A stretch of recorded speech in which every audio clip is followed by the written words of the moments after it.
There is a question, is the attitude of Islam to history.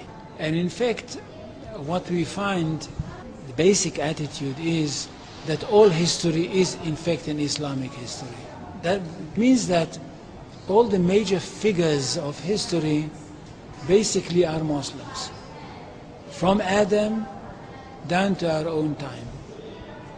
So if the Jews or the Christians are demanding something and basing it on the fact that there was a king called Solomon, or a king called David, or a prophet called Moses, or Jesus, then of course what they are doing, they are saying something which is not true, or in fact they don't know that all these figures were basically Muslim figures.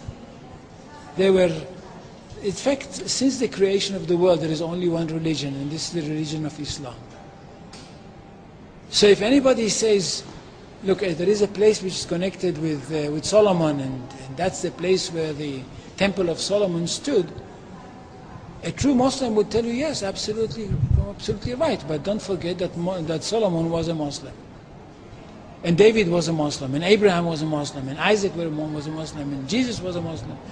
And this is what I mean by the Islamization of history.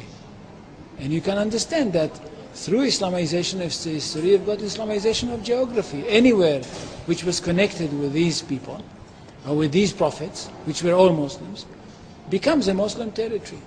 And therefore, when Islam was not in that area before Muhammad came to it, but it should have been there. In that area, I mean in the Middle East or other parts outside the Middle East, which are now Muslim parts. Any place like this had to be freed, not to be conquered, had to be liberated. So Islam appeared in history in the time of Muhammad, or reappeared in history from their point of view, reappeared in history as a liberator. And therefore there is no Islamic occupation. If somebody occupied anything, it would be always somebody else, not the Muslims. So there is no Islamic occupation, there is only Islamic liberation.